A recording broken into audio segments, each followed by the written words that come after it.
My brother brought home a girl.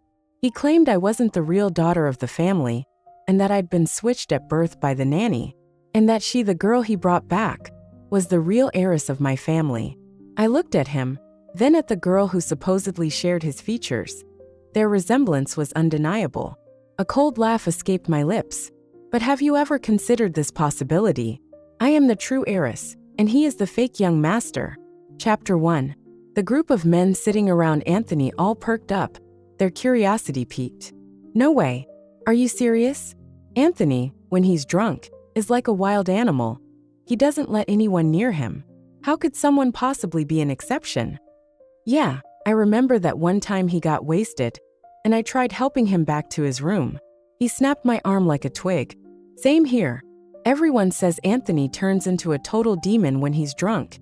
Anyone who gets close to him is asking to get hurt. I didn't believe it back then, so I tried to get him drunk just to see if I could handle it. Ended up with a full body cast and 2 months in the hospital. Doctors say it's some kind of extreme self-defense reflex. When he's drunk, he trusts nobody, and anyone who approaches gets taken out. So what's so special about this woman that he actually trusts her when he's drunk? I don't buy it, unless she shows us proof. I raised an eyebrow, pulling out my phone. Sure, I'll show you, but first Venmo me $50. One of them actually whipped out his phone and sent me the money. Ding. Payment received. I pointed toward the bar counter. Let me pay the tab first. Once you've gotten him drunk, come find me. The whole group erupted in cheers and laughter, hyping each other up. But Anthony? He just leaned back in the booth, narrowing his eyes at me in that dangerous way of his. I wasn't the least bit intimidated. After all, I'd seen every possible version of him when he was drunk. I even had photos saved on my phone of him passed out on the bathroom floor, hugging the toilet like it was his long-lost love. Sure, he might look all polished and composed now, sitting there in his designer suit, oozing sophistication and charm. But in front of me, that facade had long since shattered. After settling the bill at the bar, I watched my coworkers head home one by one before turning back toward the booth. After all, I'd taken their money. I had to give them a performance. Sure enough, Anthony's friends were working overtime, trying to get him drunk. But Anthony wasn't having it. Before I could even say a word, he grabbed my wrist, yanked me out of the booth, and marched me straight out of the bar. He shoved me into his sleek, black Maybach, slamming the door behind us with a loud thud. It felt like opening a shaken soda bottle. The tension was palpable. I rubbed my nose sheepishly. Hey, it's not my fault you only trust me when you're drunk. Honestly, it's a hassle for me too. Chapter 2. To really explain how this started, we'd have to go back 6 months. That night, I was walking home late after work when I spotted a man lying flat on his back in the middle of the street, a rental bike draped over him like a blanket. It was such a ridiculous sight, I couldn't help but pull out my phone to snap a picture. But as I got closer, I realized something. This guy was gorgeous. Sure, he reeked of alcohol and was clearly out cold, but his face? Absolute perfection. He mumbled something about being thirsty, so I reached into my bag, pulled out my water bottle, and poured him a drink. He gulped it down like a child, finishing it in 3 big swigs. Hey, I said, nudging him gently. You can't just sleep in the middle of the street like this. Where's your phone? I'll call someone to come get you. No response. He just kept snoring like a baby. Left with no other choice, I reached into his pocket to search for his phone. Let me just say, those long legs of his, they belonged on a runway. When I finally found his phone, I used facial recognition to unlock it and dialed the first contact I saw on his WhatsApp. It was a video call, so I angled the camera to show his face. Hey, your friend's passed out drunk in the middle of the street. If you care about him at all, come pick him up. The person on the other end didn't even ask for my location. Instead, they gasped in horror and barked. Step away from him. Right now. At least 5 feet. I scoffed. Relax. I'm not trying to rob him or anything. Listen, I said. I'll send you my location. Just come get him, okay? But the guy's tone grew even more urgent. I'm serious. Get away from him unless you have a death wish. I rolled my eyes and hung up. Whatever. Crazy people. I sat down next to the drunk guy, figuring I'd wait until his friend arrived.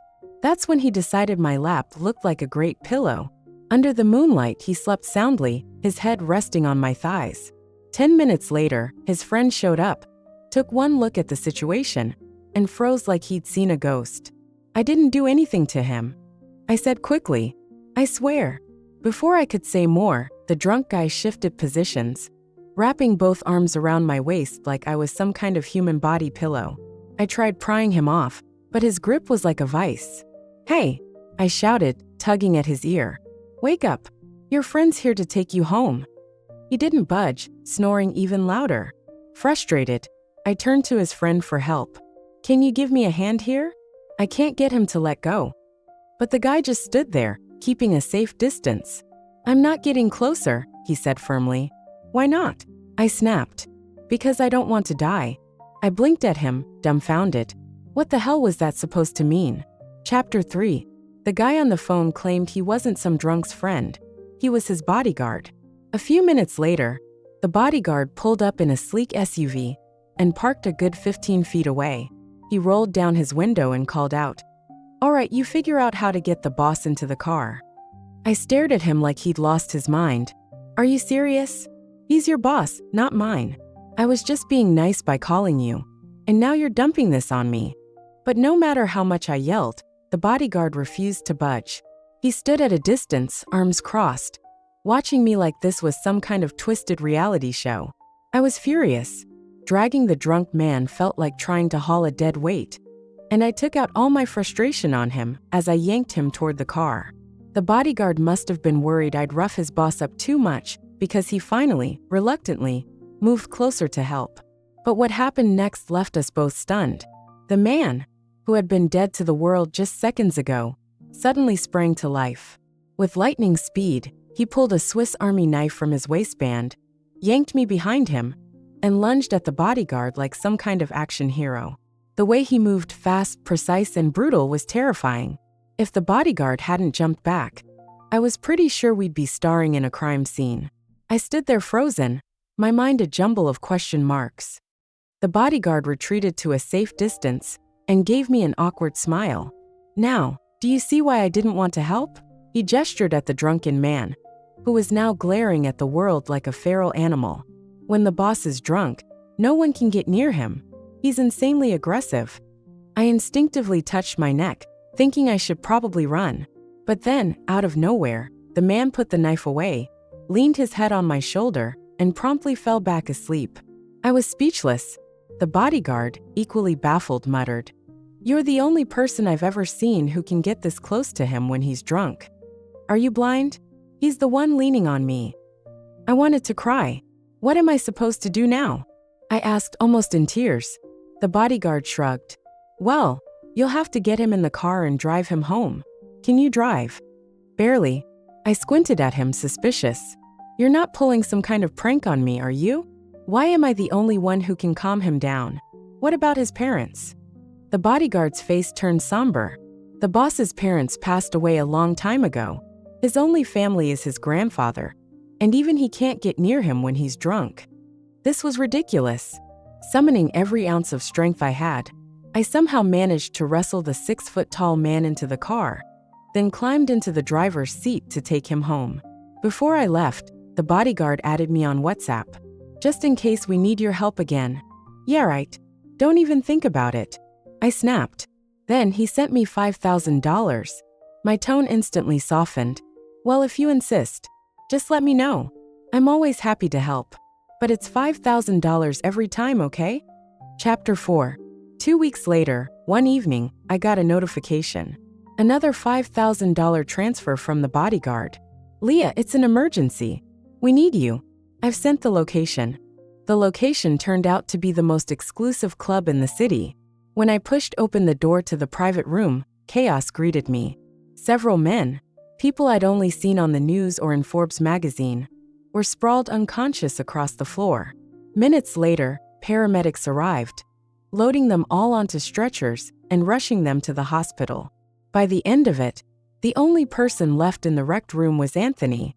He was slumped against the wall, clutching the same Swiss Army knife, his bloodshot eyes scanning the room like a predator on high alert. To be honest, with his wild, unhinged aura, he looked like someone who could take on an army single-handedly. My legs started shaking as I realized the situation. I quickly refunded the $5,000 and stammered, "Nope. Nope. I can't do this." The bodyguard immediately sent $50,000. "I get it. You want more. Consider this a new price." That wasn't what I meant, but it was $50,000. I was just a broke office worker. How was I supposed to resist that kind of money? Taking a deep breath, I cautiously approached Anthony. I tapped his shoulder lightly and whispered, "Hey, don't kill me, okay?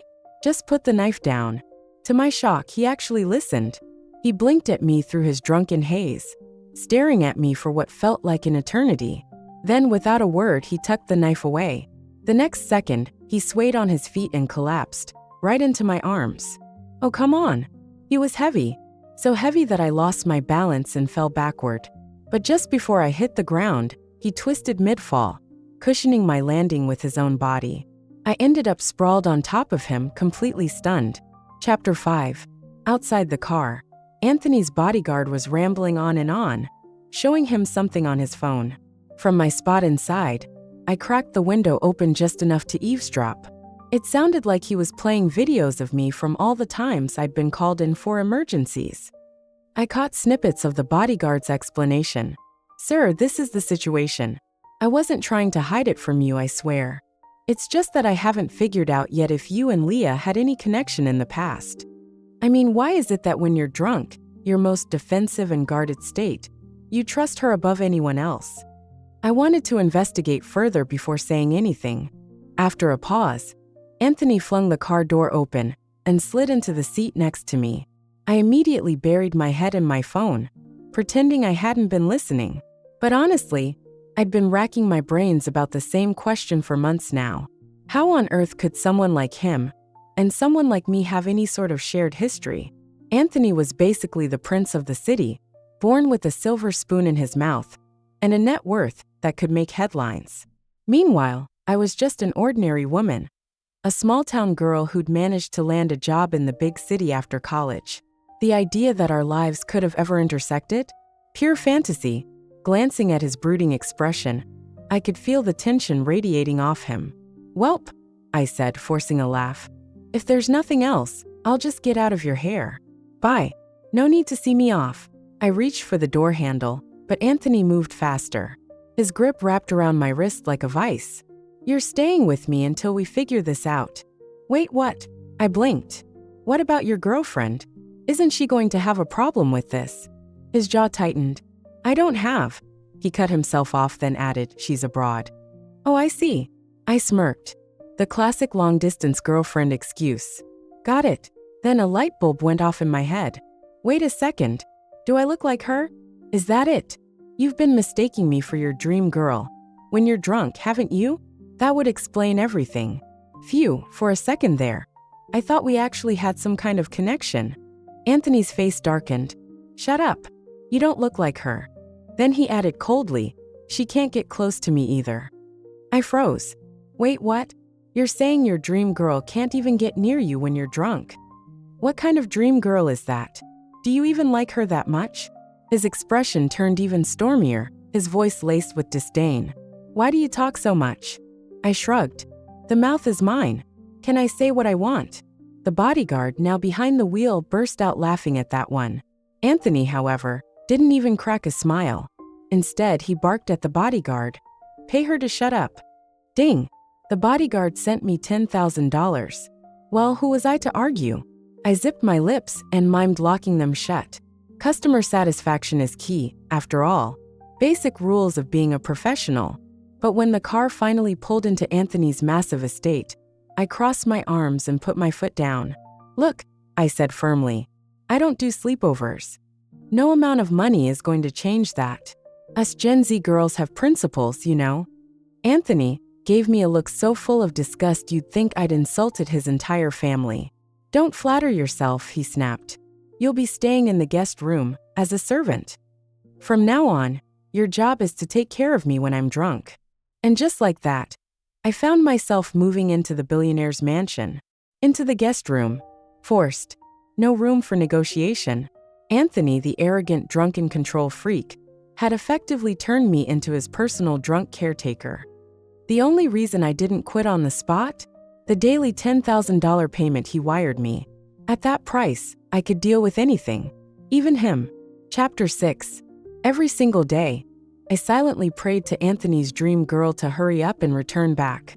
When that day finally came, I could finally reclaim my freedom, right? I mean, what self-respecting woman would tolerate a gorgeous mate like me living under the same roof as her man? Of course, the rumor mill was already working overtime. Gossip blogs were buzzing with stories about how Anthony had hidden away his secret lover in a golden cage. Apparently, every time he had one drink too many, he'd call this mystery girl to come get him. The headlines made it sound like I was some VIP in Anthony's life. If only they knew the truth. By day, I was just another overworked corporate drone. By night, I was stuck moonlighting as the personal maid to an insufferable drunk billionaire. I was exhausted. Just when I thought I was going to boil over like an overpressurized instant pot, the dream girl finally returned to the country. The moment she arrived at Anthony's mansion, I was ready for her to storm in with all the fury of a jealous fiancé and throw me out. Instead, when she walked into the living room and saw me lounging on the couch, casually munching on imported fruit, she froze. She looked at me like I was a ghost. There I was, reclining on the plush sofa, one leg crossed over the other, waiting for her to blow a gasket. But instead of unleashing her fury, she stumbled back like she'd just seen a demon, practically tripping over her own feet. She ended up backing straight into Anthony, who had appeared behind her, his face unreadable and cold. Her face went pale as a sheet. When she finally managed to speak, her voice wavered. Anthony, who is she?" Anthony narrowed his eyes, his gaze sharp and unrelenting. "What are you so scared of? Feeling guilty about something?" "And no, it's just, I had a long flight. I'm jet-lagged, that's all." Anthony studied her for a moment before saying, "I'll have the bodyguard take you home to rest." "Oh, okay. Sure." And just like that, the dream girl scurried away like a frightened kitten, completely shattering my expectations. As she reached the door, she suddenly stopped and turned back, her voice hesitant but firm. "Anthony, your grandfather said we need to move forward with our wedding plans. We can't delay it any longer." Anthony didn't respond. His tall frame blocked my view of her, and I was practically vibrating with frustration. I wanted to shove him aside, grab her by the shoulders and yell, "Girl, get it together. You're going to marry the man. And you're not even using this as an opportunity to kick me out? What are you doing?" But before I could act, Anthony grabbed the back of my shirt collar like I was a misbehaving cat, dragged me outside, and shoved me into his car. "Hey," I protested. "What now?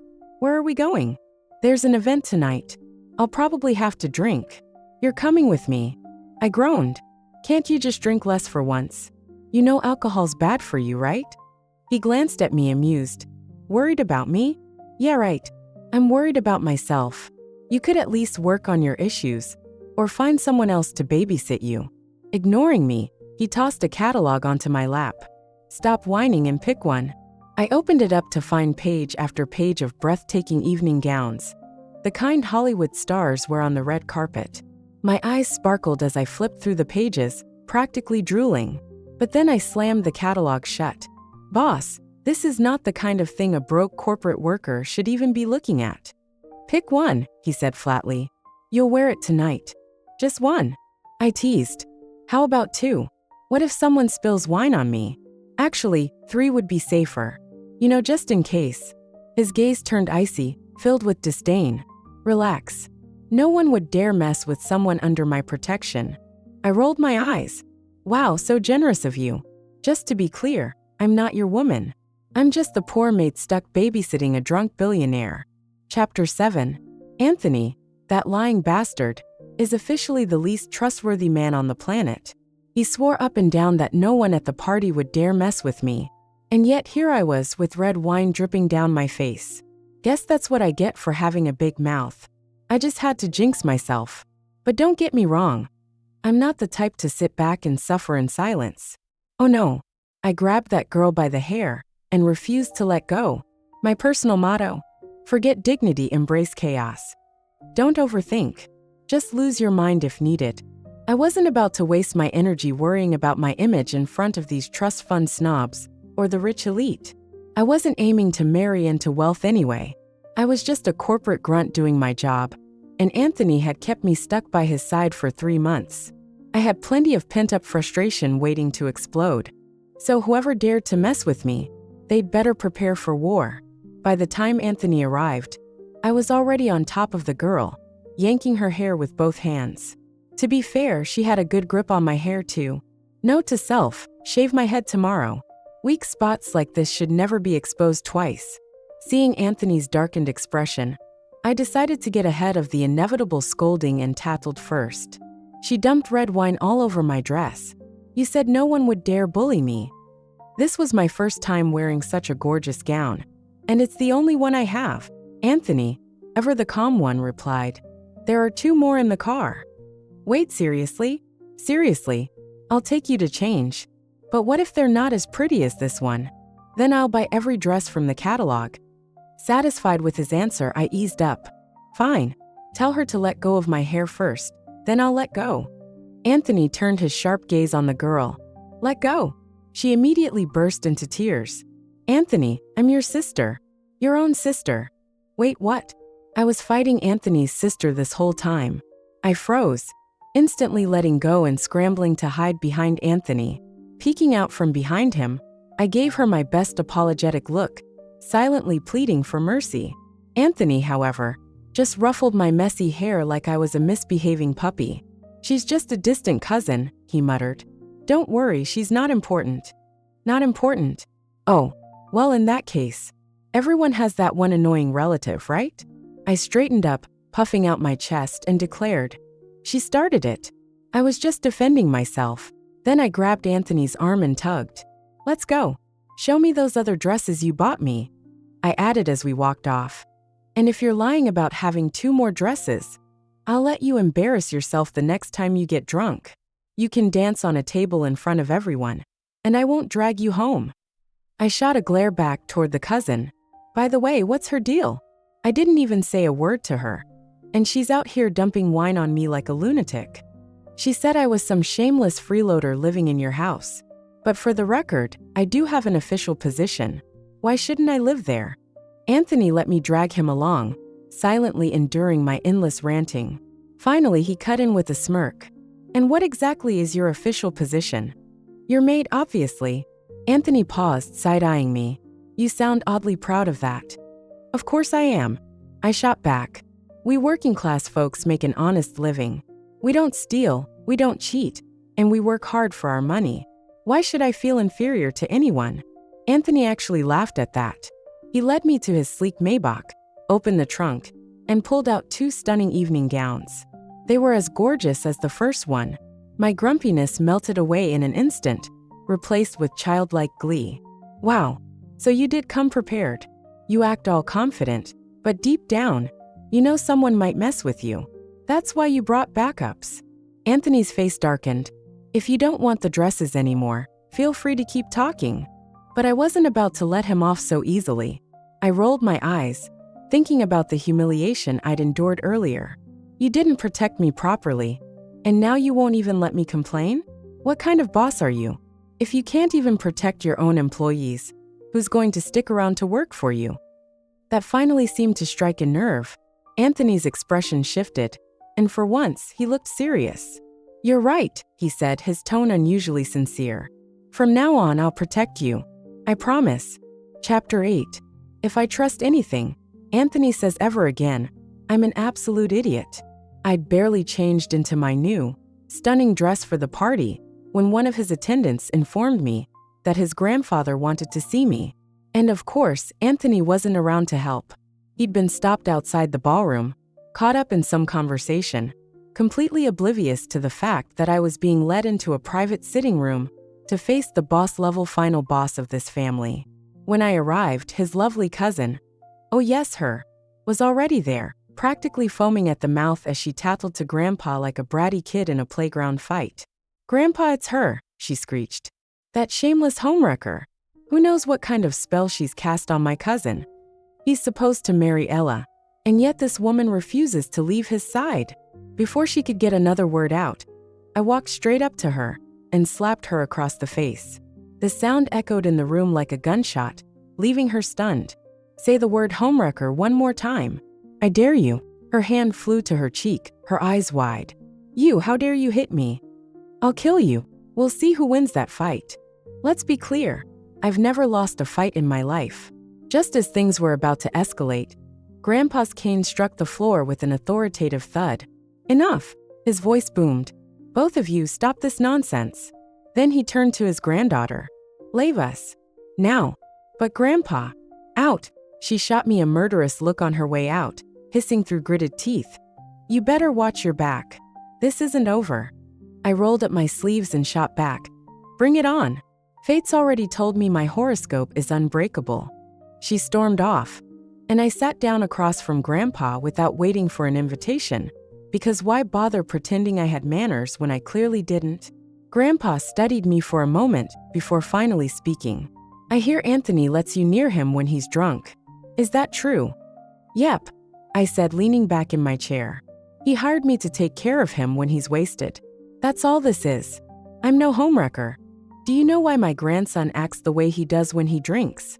Yeah, trauma-induced PTSD. Pretty textbook if you ask me. And do you know what caused that trauma? Sir, I'm not a mind reader. Look, I added bluntly. If you've got something to say, just spit it out. I'm not the sharpest tool in the shed, and I'm even worse at playing guessing games. Grandpa sighed and launched into a long-winded story. And when I say long, I mean long. The man talked for an hour straight, and he still wasn't finished. Just as I was contemplating whether I'd die of old age before this conversation ended, a bodyguard burst into the room, clearly flustered. Leah, he said, Mr. Anthony is drunk again. He's asking for you. I shot to my feet immediately, grateful for the excuse to leave. But as I turned to go, I paused, glancing back at the old man. Listen, I get it now, I said. You're trying to tell me that Anthony went through something horrific as a kid. He trusted the wrong person, and it led to his parents' deaths. The guilt and pain traumatized him so much that he shut the world out and refused to trust anyone. But during his darkest time, there was one person who stayed by his side, a girl who never betrayed him, who even risked her life to protect him. That girl, I continued, is Ella, the woman he's supposed to marry. You're hoping I'll step aside so they can finally get their happy ending, right? Grandpa didn't say a word, but his silence spoke volumes. I nodded. Got it. Message received. I'll make it easy for you. Help me leave, and I promise, tonight will be the last time I play chauffeur for your drunken grandson. After that, I'm gone for good.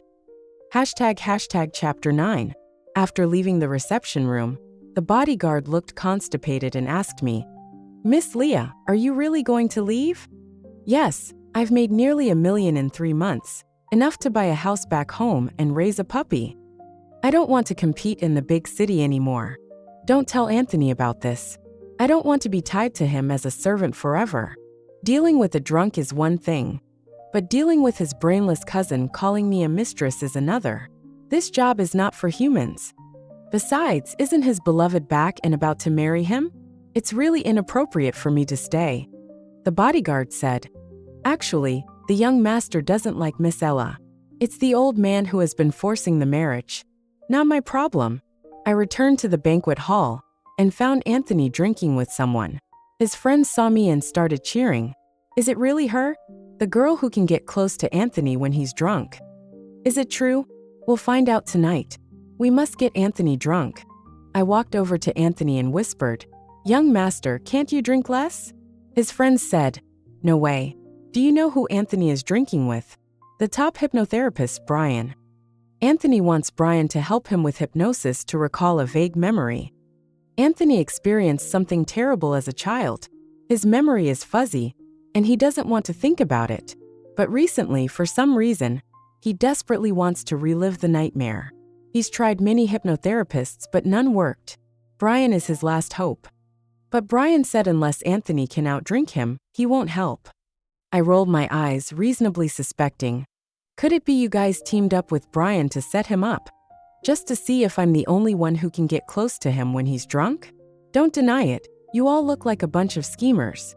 Laughter erupted around me, and they all gave me thumbs up. Haha, you guessed it. So what? You still owe us a performance from last time when we transferred $500 to you. Debts must be repaid, that's only fair. I decided to let it go. Fine, I'm just a diligent worker. Every time, I have to push, pull, and drag Anthony back home, using all my strength. Working hard is exhausting, but I have to endure it. Complaining doesn't help. I went to the food area, ate my fill and returned. Within 5 meters of Anthony, there wasn't even a mosquito. Everyone was looking at me excitedly, waiting for my performance. I asked who won. Someone said, Brian is already passed out drunk. Anthony is slightly better but still drunk. Show us your trick. All right, time to clear the debt. I walked up to Anthony. He was sitting on a single sofa, pressing his temples, his face flushed from drinking. I poked his forehead hard. Get up, let's go home. Like walking a dog, I pulled his arm and led him away. When Anthony is not too drunk, he follows me obediently like this. Everyone around rubbed their eyes hard. Am I seeing things, or is Anthony not drunk at all? He must not be drunk. How can he be so obedient when drunk? No way, I need to test this. Maybe I can get close to Anthony too. The next second, screams filled the banquet hall. Ah, Anthony, I was wrong, don't kill me, Leah, save me, ah. ## chapter 10. Some people didn't believe it, and insisted on getting close to Anthony, only to be met with his Swiss knife at their throats. Almost a bloodbath. In a flash, I hugged the crazed Anthony, gently patting his back, soothing the lion. Don't attack, be good, put the knife down. Anthony, if you don't put the knife down, I'll get mad. With a swift motion, Anthony sheathed the Swiss knife. The tall drunk, swaying unsteadily, looked down at me with a pitiful expression. The contrast was so cute it made my heart melt. Around me, voices of disbelief echoed. My eyes must be deceiving me. What am I witnessing? Please, you two get married right here. Among them, Anthony's cousin's angry voice. You guys are delusional. My brother belongs to Ella. Not listening, la la la. Love or not, physical reactions are the most genuine. You don't understand men. This is true love etched in his bones. Basking in the admiration of everyone, I led the obedient Anthony out of the banquet hall. Drove him home by myself. On the way, I felt inexplicably irritated. Anthony was already asleep in the passenger seat. That handsome face, so tempting. But is it something I can desire? Thinking of the old man's story, my nose tingled with sadness. This man is actually quite pitiful, with a heart condition that's hard to cure. I don't know who will take him home when I'm gone. What if he ends up drunk on the street again, using a shared bike as a blanket? No, feeling sorry for a man will only bring bad luck. Leah, stay calm. Finish this last job tonight and leave. Otherwise, I'm afraid I'll fall for him too. Facing a boss who only allows you to get close when drunk, who can resist? His beloved is back. I can't stoop to being a mistress. ## chapter 11. The car pulled into the villa. I dragged Anthony out. He leaned his head on my shoulder, mumbling about feeling sick and wanting to throw up. Serves you right for drinking so much. Anthony, drunk, said, I want to remember. Remember what? The nightmare you want to forget? Aren't you afraid it'll hurt more to remember? Anthony, with red eyes, looked at me. I want to marry you. Spit cough, what did you say? Hallucination. I must be hallucinating. Anthony hugged me, his head rubbing against my neck, whining. You smell so good. I remember this scent. I won't forget. I struggled to get him into the house, scolding the drunk. Thanks, call me smelly. Why didn't you show up earlier? I didn't forget you. Are you playing reincarnation with me? I didn't know you before. Finally getting him into the bedroom, I pushed him onto the bed. But Anthony pulled me down with him, rolling onto the bed together. I yelled, get off. No. Anthony was really drunk, hugging me tightly, his head buried in my neck, rubbing. Dangerous sparks were about to ignite, his breath scorching. Hey Anthony, calm down. Look closely. I'm just your hired servant, not your beloved who just returned. You're not a servant. Right, I'm your mom. Good boy, call me mom. Leah, I remember your name. Then he captured my lips, sealing them with a kiss. My mind exploded, going blank. Buzzing all muddled, Wait, what's happening? Anthony, let go, bastard, give me back my first kiss. I cried, unable to push him away. This man finally harassed me at work. Hashtag chapter 12. The old man said someone would come to take me away tonight. The person responsible waited downstairs for a long time, but I didn't come down. Later, somehow, Ella and Anthony's cousin opened the door. Caught in the act. The cousin cursed vilely, rushing to hit me. Anthony, drunk and protective, grabbed her by the neck, nearly choking her. Ella and I worked together to save the cousin from Anthony's grip. I yelled, "If you don't want to die, get out." The cousin, scared, retreated with Ella. She stood at the door cursing. "You said you're not a mistress." "Ella, how can you tolerate this? That bitch is sleeping with your man." Ella said, "Miss Leah, you have 10 minutes to pack. We'll wait in the living room." I wiped my swollen lips, feeling guilty for the first time, unable to retort. Frustrated to death, I wanted to kick the culprit into the Pacific Ocean. After splashing cold water on my face to calm down, he was already asleep on the bed. I irritably covered him with a blanket, saying goodbye. "Anthony, I'm leaving. From now on, we won't meet again. Take care of yourself. Don't get drunk when I'm not around." Anthony slept soundly, unaware. This rough man. I wonder if he'll search the city for me when he wakes up and finds me gone. What am I thinking? Just a servant, dreaming of leaving a mark in the young master's heart? Leah, you're getting too cocky. I forced myself not to be sentimental, went to the guest room, and packed my things. I realized I had collected quite a bit from Anthony over the past 3 months. One suitcase wasn't enough. Finally, I dragged 3 large suitcases to the living room. Ella and the cousin were sitting on the couch, waiting to kick me out. Ella, no longer the weakling I first met, sat with a dignified posture. "Miss Leah, thank you for taking care of Anthony these past months. We're getting married soon. I wanted to invite you to the wedding, but Grandpa said it's better for you to leave early to avoid developing habits you can't afford. This is for your own good. Everyone should know their place." I looked disheveled. "Can I go now?" Without waiting for a response, I dragged my suitcases out, leaving with flair. Goodbye, adventure in the wealthy family. Next time I see Anthony in the news, it should be about his wedding with Ella, right? Hashtag chapter 13. I found out much later that Anthony didn't marry Ella. After I left, the city was turned upside down. At first, Anthony searched for me in a small area. 2 months later, he became a mad dog. He came to my hometown, staying at my house, occupying my bed. My mom secretly called me. "Be honest, did you scam him out of a lot of money?" I've only seen men this relentless when chasing debts. He stays at our house every day, saying you can run, but the temple can't. "Leah, we can't do bad things. I had a headache. Call the police, dial 911. My mom cursed. "Your dad won't let me. That guy is a chess master. Your dad found his match and plays with him every day after work. In crucial moments, men are unreliable, your dad included. It's almost New Year's. How will you come home? Leah, be honest, do you owe money? Or is it a love debt?" Big mistake. Huge mistake. Why didn't I fake my death? A few days later, my mom called again. "Leah, I think this guy is okay. Why don't you two date? Avoiding him isn't a solution. We need to face the problem."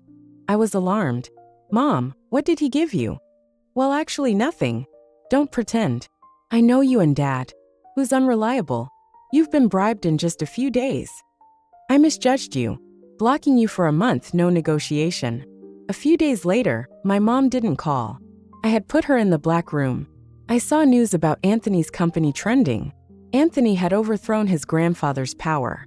The media uncovered a family secret. An insider revealed. The old man and Ella brainwashed Anthony, but were defeated when he regained his memory. The post was vague, making people curious. I was too curious and contacted the bodyguard. "What's going on? Tell me." "Hey, reply, are you there?" The bodyguard finally responded, 2 words. "Just died." Bodyguard. Long story, call me. All right. Curiosity killed the cat. I talked to the bodyguard for an hour, just to get the latest scoop, until someone broke in. That tall figure, strong build and handsome face. I screamed. "You had the bodyguard call me to track my location?" Anthony strode over, picked me up, and carried me out. Not dumb, but too late. Dare to leave without a word. You're punished to stay with me forever. ## Chapter 14. I was back in the city. Anthony imprisoned me in the villa, forbidding me from eating ice cream.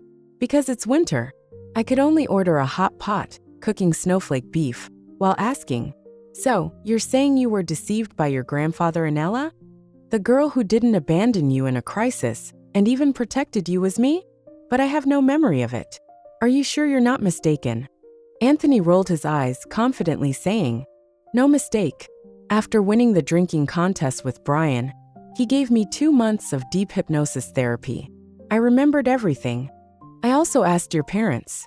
10 years ago, your family traveled to the city. They said you got lost during the trip, and they searched everywhere for you. When they found you, you had a high fever. When you woke up, you didn't remember anything. How about letting Brian give you deep hypnosis therapy too?" I quickly refused. If I forgot it, it must not be a good memory. I don't want to remember it. But I think my mom did mention I got lost during a trip as a child. All right, let's say I saved your life. So what? Are you going to repay kindness with enmity, imprisoning me as a servant forever? Anthony pulled me into his lap, my face blushing, pushing him away. But he wouldn't let go. "What are you doing? No flirting." Anthony ignored me, holding me, staring at my lips. "Did you kiss me when I was drunk?" "Nonsense, you kissed me." "How was it?" "Okay, ugh. Not good." I wouldn't admit I often reminisced about it. Anthony pinched my chin. "How about I give you a better one?" "No, This bastard again. Help, I can't resist, I'll surrender." I remember leaving the city with flair. But after leaving, I felt restless every day.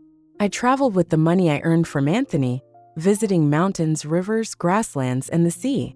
Even though I hadn't been in love, I felt heartbroken. Later, my mom said Anthony came to my house looking for me, and I felt a bit happy. But I knew Anthony would eventually marry his beloved, so I shouldn't have unrealistic expectations. Until the news revealed Anthony refused to marry Ella and overthrew his grandfather. I was itching to know more. I called the bodyguard, wanting to know if there was more between Anthony and Ella. One wrong move, and I lost everything, including my heart. What should I do? ## Chapter 15. Cough cough. The bodyguard rudely entered, saving me from the fire. "Sir, sorry to interrupt, Miss Ella is here."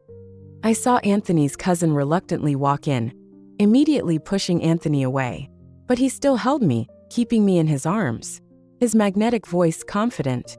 "What are you afraid of? It's not like we're hiding. I'm not as thick-skinned as you. Why did you call her?" "To laugh at me." The cousin didn't act crazy like before. She walked over, red-eyed, and apologized. "Leah, I'm sorry for what I said before. It was all my fault. Can you forgive me?" How fresh, the sun rose from the west. I asked Anthony, "Can I not forgive her?" The cousin shivered, tears falling, looking pitiful. "Too bad. I'm not one to pity the weak. Call me a villain." Anthony said, "It's up to you." "Then I don't forgive." The cousin cried in despair. "Ella was sent to Africa for 10 years of teaching. I don't want to go." "Leah, forgive me. I'll be your dog for 10 years, okay? Please. Then bark for me. Woof woof." She really could bend and stretch. Fine, we didn't have deep hatred, and I always retaliated on the spot. "All right, remember, be my dog for 10 years, obey my orders." The cousin looked at me like a savior. I didn't even know her full name. Forget it, too lazy to ask. From now on, she's my dog. After she left gratefully, Anthony looked at me meaningfully. 10 years? What, you feel sorry for your cousin? Anthony caught the key point. "We're related. If she's your dog, so am I." Sorry, I insulted him too. Anthony pressed on. "You agree to let me be your lapdog? 10 years is too short, how about a lifetime?" "Young man, you know how to flirt. And I like it. But can I show it?" I kept a straight face. I don't dare, young master." Anthony suddenly said seriously, "Not a servant, be my queen. I've never been in love. Can I start learning to pursue you now?" His eyes were too intense, too pure, making it hard for me to joke. I thought seriously. His trust when drunk was indeed very appealing. I coughed lightly, heart racing, a bit nervous. Well, it's not impossible. I'll reluctantly give you a chance. But you have to promise me drink less and never get drunk. If you do, I'll make you kneel on a washboard." Anthony held me in his arms, smiling. Deal. ## chapter 16. One day, Anthony's friend called me. "Sis, come quickly, Anthony's drunk at the Starlight Bar." What? Did this man take his promise to me as a joke? I drove the Maserati Anthony bought me, speeding to the bar. I looked up and realized this was the same bar where I first helped Anthony.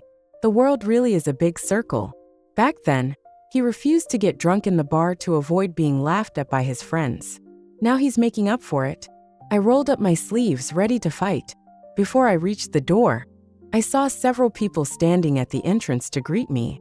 3 in a row, all shouting in unison. "Sis is here. Sis is awesome.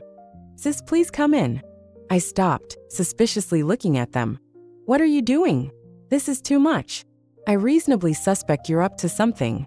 How could we? You're Anthony's one and only. You don't know how crazy Anthony went when you left without a word. And we, as your CP fans, were heartbroken when you broke up." I rubbed my nose, still not convinced. I felt there was a trap ahead. But Anthony's friends were indeed our CP fans. They wouldn't dare harm me. I eagerly stepped forward, entering the bar. I found that the usually noisy and lively bar wasn't very crowded. Anthony was sitting at the bar's performance area, holding a guitar singing. This didn't look like a drunk person at all. Suddenly, my heart tightened. Is this a proposal? Oh my God, I forgot to put on makeup. And I didn't wash my hair. I wanted to run away, but I heard Anthony singing. "Oh baby, thank you for being a light in my world, a fleeting beauty. In the vast sea of people, only you are my unforgettable. On the drunken streets, you are my most beautiful encounter." Anthony sang his self-composed love song, his eyes piercing through the crowd, landing on me. Around me, people were cheering, urging me to go on stage. My face was burning, feeling embarrassed. Anthony put down the guitar, holding the microphone, singing as he walked towards me. He knelt on one knee, looking up at me with sincere eyes. He sang the last line of the song. "Oh baby, my only trusted girl, will you marry me?" He took out a beautiful engagement ring from his pocket. Friends around us were clapping in rhythm, chanting, "Marry him, marry him." Although it was cheesy and awkward, I still cried without shame. I extended my hand, letting him slide the beautiful ring onto my finger. Then he stood up, cupping the back of my head, giving me a long kiss. In a daze, I seemed to recall a memory from deep within, a bloodied boy lying in my arms asking my name. I said, "My name is Leah, as in never forget." The boy said, "I remember, I won't forget." The end.